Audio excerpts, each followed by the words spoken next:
दोस्तों, पिछले 15-20 सालों में भारत के अंदर कई हिंदू मुस्लिम फसादात हुए हैं। अगर उन फसादात के पैटर्न को आप देखें तो आपको ये बात नजर आएगी कि ये सब कुछ एक सोची समझी साजिश के तहत काफी सालों से हो रहा है। जिसका मतलब यह है कि पहले कुछ इस तरह के काम करें जिनसे मुसलमानों को इश्तियाल दिलाएं ताकि वो गुस्से में आकर कोई गलत कदम उठा लें और फिर उसे जवाब बनाकर दंगा भड़काया जा सके, और फिर जाहिर सी बात है कि उस दंगे की बुनियाद पर अपने मफादात हासिल किए जाएं। और ये सिस्टमेटिकली काफी वक्त से हो रहा है। मिसाल के तौर पर फरवरी 2020 में दिल्ली के शुमाल मशरकी इलाकों में बड़े पैमाने पर फसादात हुए थे। उनकी वजह क्या बनी थी? उन फसादात की वजह जो बनी थी उस वक्त, वो शहरियत तरमीमी कानून यानी CAA के खिलाफ में और हिमायत में जो लोग मुजाहरे कर रहे थे, उन मुजाहरों में कुछ इस तरह के नारे लगाए गए एक खास कम्युनिटी के ताल्लुक से, जो कि बहुत ही गलत थे। और मैं तो समझता हूं कि वो एक जुर्म था, लेकिन वो चूंकि एक हुक्मरान पार्टी के लोगों की तरफ से लगाए गए, इसलिए उनके ताल्लुक से कोई बात नहीं की गई। और फिर वही चीज है कि बाद में जो दंगों का सबब बनी, जिसके बुनियाद पर हम देखते हैं कि बहुत से लोग मारे गए और कई सौ लोग वहां पर जख्मी हुए। इसी तरीके से अगस्त 2020 में बेंगलोर के अंदर फसादात उस वक्त शुरू हुए थे जब एक सोशल मीडिया पोस्ट को तौहीन-आमेज समझा गया। उसके नतीजे में कई अफराद मारे गए और बहुत से लोग जख्मी हुए। 2002 में गोधरा है, 2012 में आसाम है, इसी तरीके से 2013 में मुजफ्फरनगर है। इन तमाम में आपको एक चीज कॉमन मिलेगी कि पहले तो इस तरह के हालात पैदा किए जाते हैं कि जिनसे एक खास कम्युनिटी को गुस्सा दिलाया जाए, इश्तियाल दिलाया जाए, और फिर वो जब कोई गलत कदम उठाती है तो उसके ऊपर क्रैक डाउन कर दिया जाता है। संभल में आप देख लीजिए, संभल में क्या हुआ। संभल में भी पहले मस्जिद को सर्वे पास कराया गया। उसके बाद हम देखते हैं कि जब सर्वे करने वाली टीम आई तो वो खास तरह के नारे लगा रही थी। अब जाहिर सी बात है कि उन नारों की बुनियाद पर एक कम्युनिटी के जो जज्बात हैं वो मजरूह होने थे।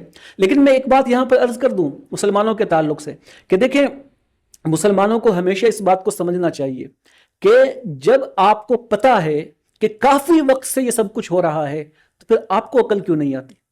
यानी ऐसा क्यों होता है कि बार बार इसी तरीके से आपके जज्बात को मजरूह किए जाते हैं, आपको गुस्सा आता है, उन गुस्सों की बुनियाद पर आप लाठी और पत्थर लेकर प्रशासन के खिलाफ हो जाते हैं। क्या इस तरह से आप कोई इनकलाब बर्पा कर सकते हैं? देखो, ऐसे मौकों पर जैसा आप देख लीजिए संभल में हुआ, ऐसे मौकों पर मुस्लिम नौजवानों को एक नहीं बल्कि 10 बार सोचना चाहिए कि उनके किस अमल का क्या नतीजा निकलेगा, और आसपास जब यह खबर पहुंचेगी तो उसे किस तरह से लोग देखेंगे। मुझे पता है कि रद्द अमल का इजहार किया जाता है, लेकिन कोई भी तरीका रद्द अमल के इजहार का पुरतशद्दुद काबिल कबूल नहीं है। कानून को अपने हाथ में लेने की कोशिश चाहे जो करे काबिल मजम्मत है।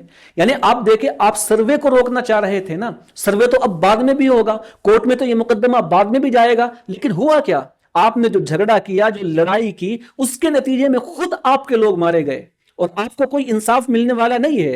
यानी आप जो समझते हैं, मुसलमान जो समझ रहे हैं कि उन्हें कोई इंसाफ मिलेगा, तो आप यकीन जानिए आपको कुछ दिन के बाद सब भुला देंगे, मुसलमान भी भूल जाएंगे। जो लोग आपके जज्बात को भड़काते हैं, यानी आपके जो उलमा हैं या इसी तरीके से आपके जो लीडर हैं, कायदीन हैं, वो भी आप लोगों को भूल जाएंगे। बस पीछे अगर कुछ बचेगा तो माओं की, उनके बच्चों की चीखती हुई आवाजें, उनकी जिंदगी कि जिस जिंदगी में उनके बाप नहीं होंगे, उनके भाई नहीं होंगे, उनके बेटे नहीं होंगे। और दोनों तरफ से आप समझ लीजिए, मुसलमान जो लीडरशिप है वो भी अपना फायदा उठा लेगी, और जो दूसरी लीडरशिप है हुकूमत की तरफ से वो भी अपना फायदा उठा लेगी। और यहां पर पिसेगा कौन? एक आम आदमी। देखिए, इस मुल्क में आपके सामने जमहूरी तरीके हैं, मगर जब मुजाहिरीन तशद्दुद पर उतर आते हैं तो लोगों में उस अकलियती फिरके की छवि खराब होती है। और मुसलमानों के ताल्लुक से गैर मुस्लिमों में भी बहुत से हमदर्द लोग हैं जो जिनको तकलीफ पहुंचती है। जाहिर सी बात है कि जब वो मुसलमानों के ताल्लुक से इंसाफ तलब करते हैं तो उनके सामने परेशानियां आती हैं। यानी सेकुलर जो हिंदू हैं हमारे भाई, वो जब मुसलमानों के ताल्लुक से क्या नाम गवर्नमेंट के सामने कोई मुतालबा रखते हैं तो जाहिर बात है कि इस तरह के रवैये फिर उनके आड़े आ जाते हैं, उनका हौसला पस्त होने लगता है। और मैं इस जिम्मे में यह भी कहना चाहूंगा कि नौजवानों के जो सरपरस्त हैं उनकी जिम्मेदारी होनी चाहिए कि वो उन्हें समझाएं। देखें, इस तरह से अगर आपके साथ कहीं ज्यादती हो तो यकीनी बात है कि आपको प्रोटेस्ट करने का हक है, आप मुजाहरा करें, आप एक जमहूरी मुल्क में रहते हैं, कोई आपको नहीं रोकेगा। लेकिन जब दंगा होता है और उस दंगे के नतीजे में फिर आपके ऊपर क्रैकडाउन होता है, तो वो आपकी जो ये हरकतें हैं इससे मुसलमान बदनाम होते हैं। अच्छा, फिर इसके ताल्लुक से कुछ मुसलमान ये भी कहते हैं कि जी देखिए, जब हम मुजाहरा करते हैं ना तो हमारे बीच में कुछ इस तरह के लोग आ जाते हैं कि जो इस तरह की एक्टिविटी अंजाम देते हैं कि जो हम नहीं चाह रहे होते। तो मैं आपके सामने ये अर्ज कर दूं कि आपका जो ये एक्सक्यूज है ना, इसको दुनिया में कहीं भी कबूल नहीं किया जाएगा। यानी जज्बात की हद तक तो लोग मान सकते हैं कि मुसलमान नहीं ये दंगा करते, बल्कि उनके बीच में कुछ दंगाई आ जाते हैं। हो सकता है कि आप जज्बात से अगर इस चीज को सोचें और समझें तो आप मान लें, लेकिन दुनिया की कोई भी हुकूमत यानी मुल्क को चलाने वाले वो इस बात को कभी नहीं समझेंगे। इसलिए कि जब भी कोई मुजाहरा होता है, वो मुजाहरा पुरतशद्दुद ना हो, वो झगड़ा ना बने, वो लड़ाई का सबब ना बने। इसकी जिम्मेदारी होती है उन लोगों की जो कि वो मुजाहरा कर रहे होते हैं।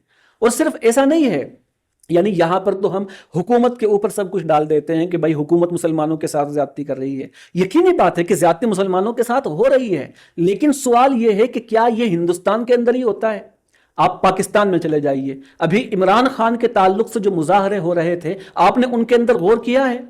इमरान खान के ताल्लुक से मुजाहरा करने वालों पर सीधे गोलियां चलाई गई हैं, और चलाने वाले कौन थे? मुसलमान। जिनके ऊपर चलाई गई है वो कौन थे? वो भी मुसलमान थे। तो अगर आप मुजाहरा करते वक्त पुरतशद्दुद रवैया इख्तियार करेंगे, आप लाठी डंडों के जरिए से इनकलाब लाने की कोशिश करेंगे, तो इस तरह के आपके अमल बदनामी और परेशानी का बाइस बनेंगे, और पूरे फिरके की जानिब भी उंगलियां उठेंगी, मुसलमानों की जानिब उंगलियां उठेंगी, इस्लाम की जानिब उंगलियां उठेंगी, जिसको बुनियाद बनाकर फिर एक प्रोपेगेंडा क्रिएट किया जाएगा, जो कि किया जा रहा है हमारी मीडिया की तरफ से कि मुसलमान तो मुश्तइल मिजाज होते हैं, मुसलमान तो झगड़ालू होते हैं। और आपके रवैये ने, माफी के साथ कहना चाहूंगा कि इस बात को सही साबित अब तक किया है। और हमेशा याद रखें, किसी भी मुल्क के अंदर जहां जमहूरियत होती है, डेमोक्रेसी होती है, अकलियती फिरके को कुछ कंप्रोमाइज करने पड़ते हैं।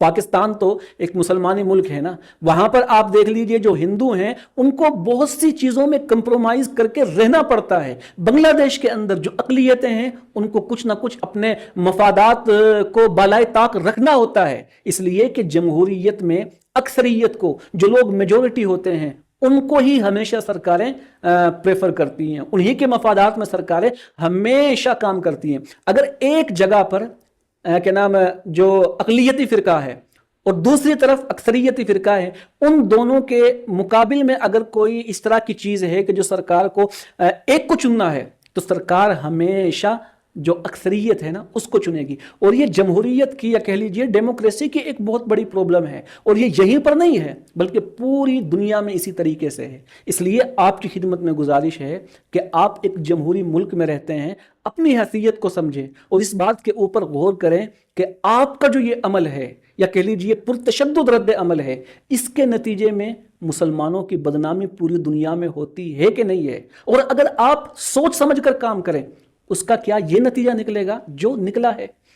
हो सकता है कि मेरी बात आप लोगों को गलत लगे या मेरी बातों से आपको गुस्सा आए, लेकिन मेरे भाइयों हकीकत यही है। जब तक आप इस बात को नहीं समझेंगे, आप कभी भी यहाँ पर खुश नहीं रह सकते। और ये जो झगड़ा है, जो लड़ाई है, अभी तो इसकी इब्तदा है। अगर आपने अकल से काम ना लिया तो ये चीज़ और ज़्यादा फैलेगी, जिसमें नुकसान सिर्फ और सिर्फ होना मुसलमानों का है।